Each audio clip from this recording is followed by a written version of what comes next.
देखिए, जो भी आप अटायर पहन रहे हैं वो बिल्कुल नीट होना चाहिए, क्लीन होना चाहिए। टाई वगैरह आप अगर पहनना चाहते हैं, कंफर्टेबल हैं, तो आप जरूर पहनिए।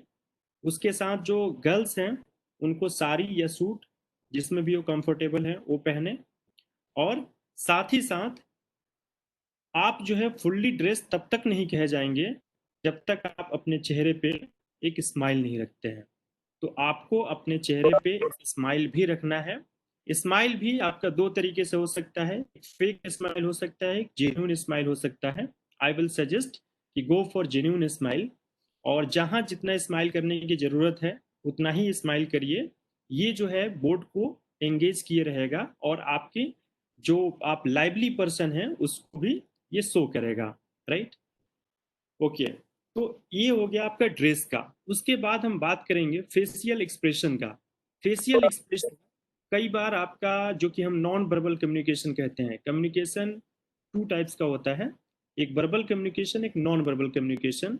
एक तो आप जो बोलते हैं उससे जो एग्जामिनर है, इंटरव्यूअर है, वो बहुत कुछ डिसाइफर कर लेता है। और जो आप नहीं बोलते हैं उससे भी एग्जामिनर बहुत कुछ डिसाइफर कर लेता है। जैसे कि आप नॉड कैसे देते हैं, आप जो है सॉरी कैसे बोलते हैं, आप एपोलॉजेटिक हैं तो आपका क्या फेशियल एक्सप्रेशन है, आप अगर किसी चीज पे फर्म है तो आपका फेशियल एक्सप्रेशन कैसा है। ये सब पे डिपेंड करता है। एक एग्जांपल के लिए, जैसे कि सॉरी बोलने का, तो सॉरी बोलने का तरीका एक आदमी हो सकता है कि बिल्कुल टाइट होकर सॉरी बोले, सॉरी। एक आदमी हो सकता है कि बोले सॉरी सर। एक आदमी हो सकता है कि सॉरी सर।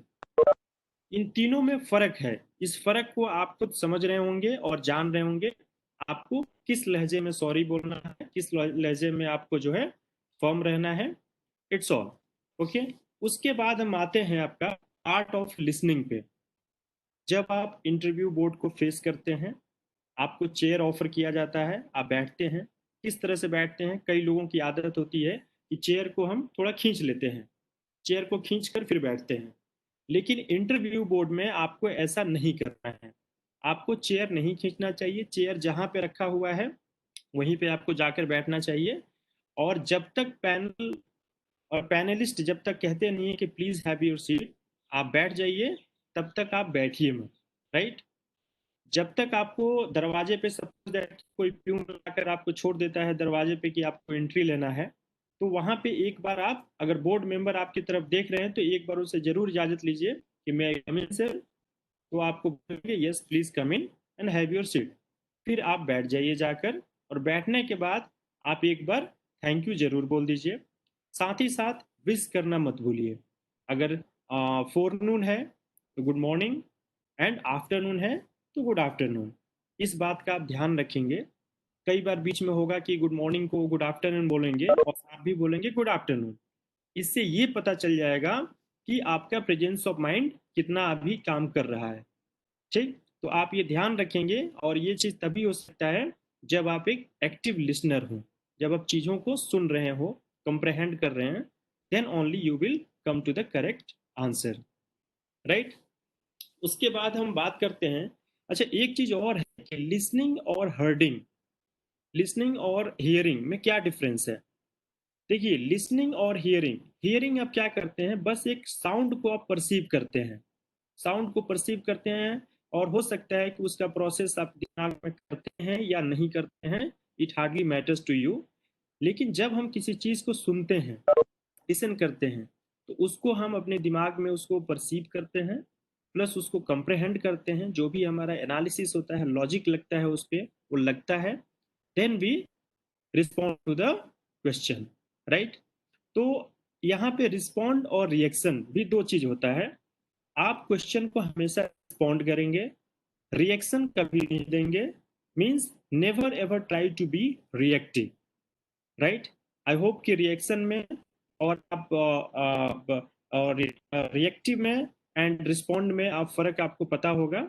एंड अगर नहीं पता है तो आप हमसे पूछ सकते हैं इंडिविजुअली। तो इसके साथ उसके बाद जो अगला चीज आता है वो आता है आई कांटेक्ट। जब हम किसी से बात करने लगते हैं तो हमारा आई कांटेक्ट डिसाइड करता है कि उस आदमी में हम कितना इंटरेस्टेड हैं, या हमारे अंदर क्या चल रहा है हमारे दिमाग में। इन तमाम सारी चीजों कर सकता है आपका ये नॉन वर्बल कम्युनिकेशन देखकर।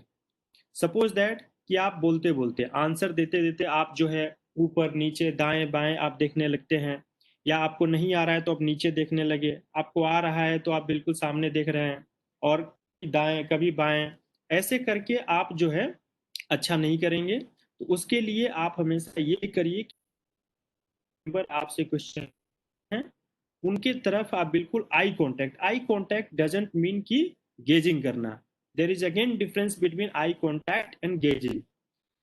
घूर रहे हैं कि आप उसको जो है नॉर्मली देख रहे हैं, नॉर्मली देखते समय आप अपने पलक को ऊपर नीचे कर सकते हैं, जो नॉर्मल प्रक्रिया होता है, उसके लिए आपको ध्यान भी नहीं देना चाहिए। और बिल्कुल जिस तरह से आपका नॉर्मल आपका पलक झपकता है उस तरह से आप पलक झपकाते रहिए, बात करते रहिए, आराम से उनके तरफ देखते रहिए। और बिल्कुल आंख में नहीं देख रहे हैं तो एटलीस्ट उनके फेस पे फोकस करिए, उनके आप यहाँ पे नेक पे फोकस कर सकते हैं, हेयर पे फोकस कर सकते हैं, if you are not comfortable to focusing in the eye of the person who is asking the question. तो ये आप ध्यान रख सकते हैं, थोड़ा सा इसमें आप प्ले कर सकते हैं, बट हमेशा सामने देखिए। एक आदमी को आंसर करते समय दूसरे बोर्ड मेंबर को भी थोड़ा सा आपको देखना है, राइट, बीच बीच में कभी ऐसे एक बार देख लेना है, राइट। इसके बाद हम बढ़ते हैं जैसे कि अब आप क्वेश्चन जब अभी हम लोग बात किए बहुत सारा कि बहुत थोड़ा फियर होता है, राइट, और फियर सबको होता है। हम लोगों को भी फियर हुआ था जब बोर्ड में हम लोग फेस किए थे पहली बार इंटरव्यू, तो और ये ऑब्वियस है किसी को भी होगा। और फियर क्यों होता है, फियर क्या है? फियर एक फीलिंग है, फीलिंग अबाउट कि something something is coming to me, जैसे कि डेंजरस आ रहा है आपके पास, कुछ पेनफुल आ रहा है आपके पास, कुछ फ्राइटनिंग होने वाला है आपके साथ, राइट, कुछ आपके अंदर कुछ एजिटेशन है आपके अंदर, यही सब फीलिंग है, फियर है। Means fear is a negative energy.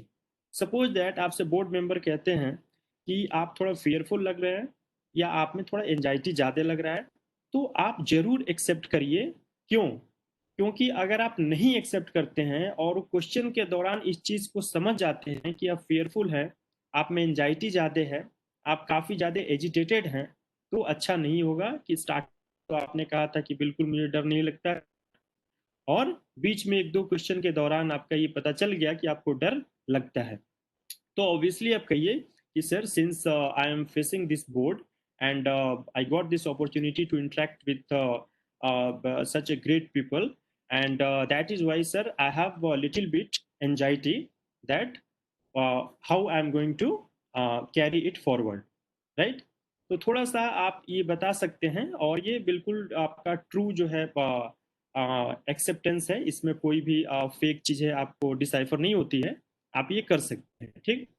तो आप वहाँ पे रहिए, बिल्कुल फियरलेस रहिए, और साथ ही साथ कामनेस और कंपोज्ड। कामनेस आपका बिल्कुल जैसे कि पीस ऑफ माइंड आपका होना चाहिए। बिल्कुल जब भी आप बोर्ड फेस करिए, आप हमेशा उसके पहले अगर आपको सपोज दैट कि थोड़ा घबराहट होता है अंदर जाने से, तो उसके पहले आप जहां भी बैठे रहिए थोड़ा सा आप आंख बंद करके ब्रीदिंग इन ब्रीदिंग आउट करिए। जैसा कि श्री अरुण सर ने कहा था कि थोड़ा सा आप प्राणायाम का अभ्यास वहां पे आप करते रहिए, राइट। इससे क्या होगा कि आप बिल्कुल मतलब आपका जो जब ऑक्सीजन का लेवल आपके बॉडी में एक लेवल तक रहेगा, तो आप काफी मतलब कूल और काम दिखेंगे। साथ ही साथ बीके प्रसाद सर ने भी कहा कि आपको जो है बिल्कुल डरना नहीं है इस बात को लेकर कि सिलेक्शन होगा या नहीं होगा। अगर आप डर के सिलेक्शन ले सकते हैं तो फिर ये है कि सब लोग जाकर बोर्ड में सिर्फ डरे ही, राइट। अगर आप किसी से दया की भीख मांगकर वहां से अगर चीजों को ले सकते हैं, तो फिर तो जाकर उनके मर्सी पे बैठ जाइए, राइट। तो ऐसा बिल्कुल नहीं है, आपके अंदर नॉलेज है, आप लोग मेंस क्वालिफाई किए हो, और आप लोगों के अंदर दम है, तभी जाकर आप लोग बोर्ड में बैठ रहे हो। तो इसके लिए आप कॉन्फिडेंट रहो कि I am selected few to get this opportunity to appear before this board. और इसको लेकर आप जो भी पॉजिटिव चीजें आपके दिमाग में है वो हमेशा फील करो, feel positive, stay positive and spread spread positivity, right. ये चीज हमेशा फॉलो करो, राइट। अच्छा, काम ने कई बार होता है कि जैसे कि पहले भी बात किया गया कि दो तीन क्वेश्चन आपसे पूछा गया और बैक टू बैक आपको क्वेश्चन का आंसर नहीं आया, फिर आप क्या करेंगे? फिर क्या आप नर्वस हो जाएंगे? तो आपको उसी टाइम आपके दिमाग में आना चाहिए। हो सकता है इसके बाद जो है ये टेक्निक हो इंटरव्यूअर का कि इसको जो है थोड़ा होपलेस कर दो अभी, then start asking very simple questions, and in that simple question he may or she may not be able to answer, right. तो इस ट्रैप में आपको नहीं आना है। आपको सिंपली ये करना है कि आप रिमेंबर, याद करिए आप कि धोनी को या सचिन को ऐसा होता था कि बिल्कुल वो प्रेशर में आ जाने के बाद उनका गेम खराब हो जाता था?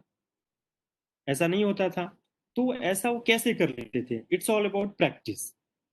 चाहे वहां पे तो लाइव लोग देख रहे हैं, करोड़ों करोड़ों लाखों लाखों लोग उनको देख रहे होते हैं, और अगर ये सोचें कि सब लोग मुझे देख रहे हैं और मुझे प्रेशर में आकर खेलना है, मुझे परफॉर्म करना ही करना है, तो उनका परफॉर्मेंस और खराब हो जाएगा, राइट। वो सिंपली क्या करते हैं कि चाहे जो देख रहा है, जो सुन रहा है, जो बात कर रहा है, कमेंट्री कर रहा है, it hardly matters to me, I mean to play and I am going to play, that's all, right. तो इस बात का हमेशा ध्यान रखेंगे कि उनका एक बार दिमाग में रख लेंगे कि जब वो नहीं डरते हैं, जब वो बिल्कुल काम और कंपोज होकर खेलते हैं, तो मेरे लिए भी ये प्ले ग्राउंड है और मैं ऐसा क्यों नहीं कर सकता हूँ या कर सकती हूँ, राइट।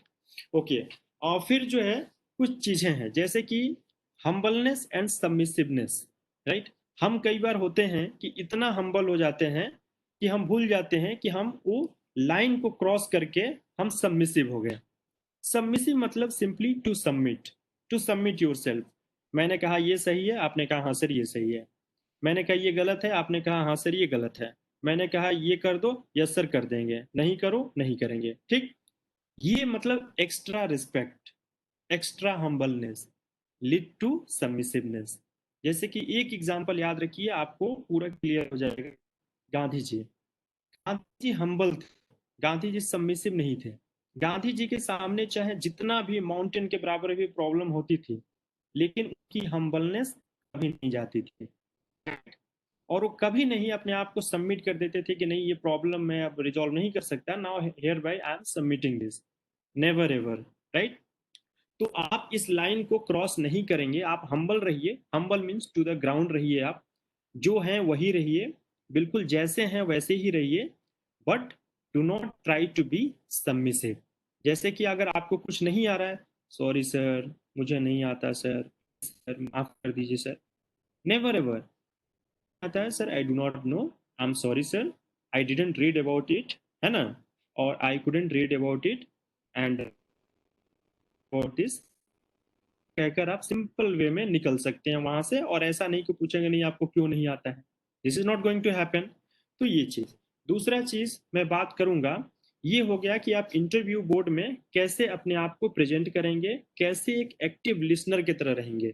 आपको कोई क्वेश्चन, जैसे कि बहुत सारे कैंडिडेट्स ने पूछा कि मुझे क्वेश्चन ही समझ में नहीं आया, आप ये बताइए कि जो आपका मेंस का सिलेबस था, क्या उसके बाहर कोई चीज आपसे पूछा जा, सिलेबस था क्या उसके बाहर के कोई चीज हो सकता है?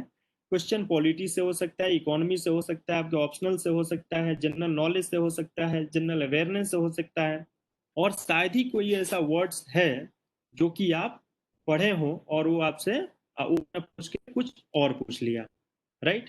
तो अगर आप ध्यान से क्वेश्चन को सुनते हैं और टू द पॉइंट उसको आंसर करते हैं, तो आप जो है इंटरव्यूअर को एंगेज कर सकते हैं और उसको इम्प्रेस कर सकते हैं, राइट।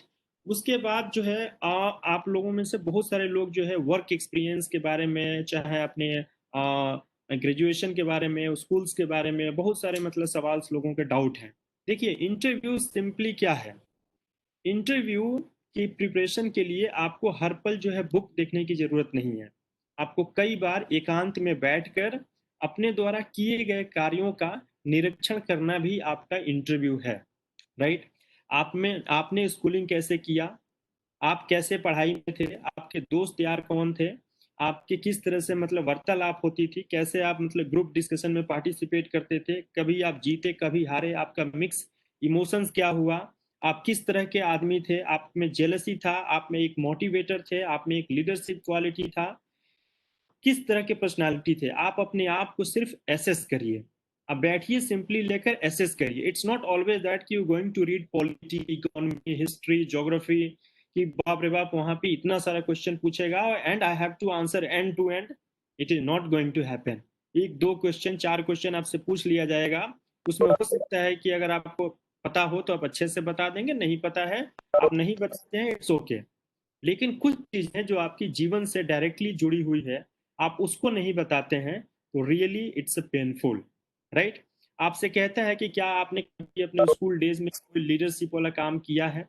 क्या आपने कभी जैसे कि आप सर्विस एटीट्यूड की बात कर रहे हैं कि sir I want to serve the state, I want to serve the people, I want to do this and that, क्या आपने ऐसा कोई काम पहले किया है?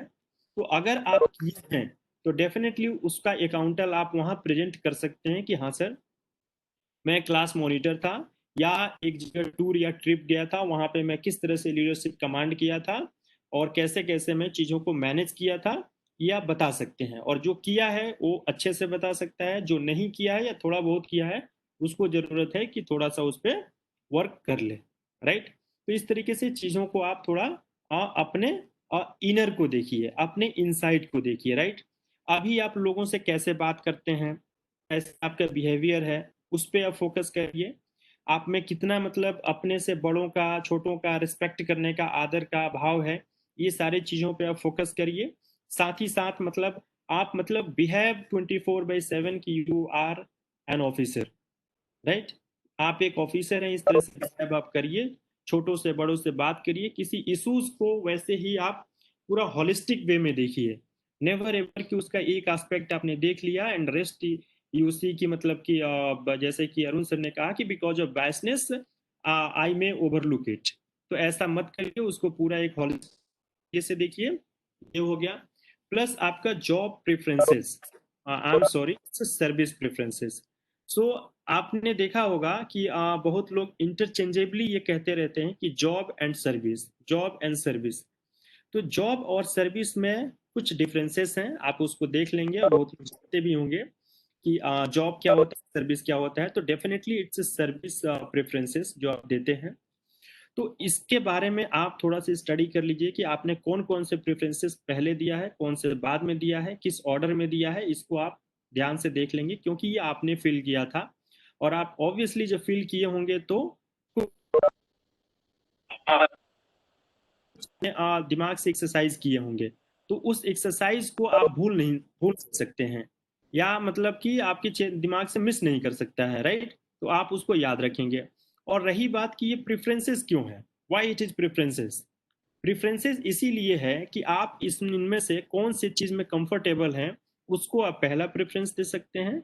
और जिसमें आप नॉन कंफर्टेबल हैं या नहीं मतलब अनकंफर्टेबल हैं, या आप उसमें जाना नहीं चाहते हैं, उसको आप लास्ट में प्रायोरिटी दे सकते हैं। ठीक। बहुत से लोगों ने पूछा कि सर मैं ऑलरेडी इस जॉब में हूँ, सर्विस में हूँ, मैं आगे के लिए क्यों दूं। तो आपको सिंपली एक चीज ध्यान रखना है कि हर आदमी का एम्बिशन होता है कि वो टॉप पे पहुंचे। और अगर अगर बिल्कुल वो सही तरीका अपनाकर और सही तरीका से टॉप पे पहुंचने के उसके एम्बिशन है, अपने ड्रीम को चेज कर रहा है, तो देयर इज नथिंग बैड। और ये सबको करने का हक है, उसमें करना भी है उसको। और लास्ट में फ्यू पॉइंट्स आपको मैं बताऊंगा जो कि आपके लिए बिल्कुल गोल्डन रूल्स की तरह होगा, ध्यान देंगे। और उस पे कभी भी किसी भी तरह से आप कंप्रोमाइज नहीं करेंगे, राइट। जैसे कि discrimination, discrimination against anybody, anything. अगर इससे रिलेटेड कोई भी क्वेश्चन पूछा जाता है तो आपको इसके ट्रैप में नहीं आना है, राइट। ओके। और आपको डिस्क्रिमिनेटरी होना भी नहीं है। जब भी आप मतलब इन फ्यूचर आप काम करते हैं तो आप डिस्क्रिमिनेटरी नहीं हो सकते हैं, राइट। दूसरी चीज कि डिप्रिवेशन ऑफ सिविल राइट्स। अगर कोई बंदा या बंदी सिविल राइट से डिप्राइव होता है, तो आपके आपके दिलो दिमाग में उसके लिए क्या फीलिंग है। आप हमेशा जो है प्रियम्बल ऑफ द कॉन्स्टिट्यूशन को याद रखिए कि उसमें जो वैल्यूज और जो आपका वैल्यू सिस्टम सारा दिया हुआ है, उससे आप किसी भी तरह से विचलित नहीं हो सकते। वो आपके लिए एक गाइडिंग लैंप की तरह काम करेगा कि जब भी कोई क्वेश्चन आए जिसमें आपको विचलित करने की कोशिश किया जाए, आपकी बैसनेस को उजागर करने की कोशिश किया जाए, तो हमेशा याद रखिए कि there is a document called constitution, right. उसमें एक प्रियम्बल टू द कॉन्स्टिट्यूशन एक पार्ट है, और प्रियम्बल में जो जो वैल्यूज दिया हुआ है उस वैल्यूज पे मुझे स्टिक रहना है, चाहे क्वेश्चन जैसा भी हो, उसको मुझे डिसरिगार्ड नहीं करना है, राइट। ओके, जैसे कि ऑर्थोडॉक्सी, आप ऑर्थोडॉक्स नहीं हो सकते हैं। आप अगर रियल लाइफ में हो तो आपको उसको चेंज करना पड़ेगा, आपको लिबरल होना पड़ेगा, आपको प्रोग्रेसिव होना पड़ेगा, आपको नए नए चीज़ों को एक्सेप्ट करना होगा, और जो भी उनमें कमियां हैं उसको हाईलाइट करके रिजॉल्व करना होगा। But you can not be orthodox. Like Bihar जैसे सोसाइटी में सर लोग भी बात किए कि कास्टिज्म एक रियलिटी है, आइडेंटिटी पॉलिटिक्स एक रियलिटी है। तो इसको आप किस तरीके से करेंगे, better you try to understand it to the fullest. और इसमें जो भी डाउट है आप जो है बिल्कुल, जो NSCS PPSC का ग्रुप बना हुआ है डिफरेंट सारा, जिस ग्रुप पे आप हैं उस पे क्वेश्चन पूछिए, डिस्कस करिए, रिजॉल्व करिए, and be very firm about that कि आपको कैसे इन सारे डील करना है। एंटी डेमोक्रेसी कभी आप बात नहीं कर सकते हैं, प्रो वुमेन आप हमेशा रहेंगे, राइट। प्रो ही साथ आप जो है, जैसे कि अगर आपको बहुत ज्यादा इस तरीके से मतलब प्रो वीकर सेक्शन और ये रहने में आपको डाउट होता है किसी तरह का, तो आप गांधीयन तालिस्मान एक बार जरूर पढ़ लीजिए और उसको हमेशा याद रखिए। और प्लस जैसे कि आपका कुछ सब्जेक्ट ऐसा भी रहा होगा इथिक्स वगैरह, तो इथिक्स, लॉ, मोरालिटी, करप्शन, इन सारे इश्यूज पे आप बेहतर ढंग से इसको रिजॉल्व कर लीजिए। और इस तरीके से आप खुद अपने आप से वार्तालाप करते रहिए, ग्रुप पे अपनी क्वेरी को पोस्ट करते रहिए। और साथ ही साथ आप लोगों को जिस किसी भी एरिया में डिफिकल्टी होती है, चाहे, अच्छा एक चीज और, एक वेरी वेरी इंपॉर्टेंट चीज कि देखिए, क्वेश्चन आंसर तैयार करना is never a good suggestion कि अच्छा ये क्वेश्चन है इसका आंसर क्या होगा, कोई बता दिया है मुझसे, मैं बता दिया, आप उसको रट के बैठ गए, ये कभी नहीं होना चाहिए।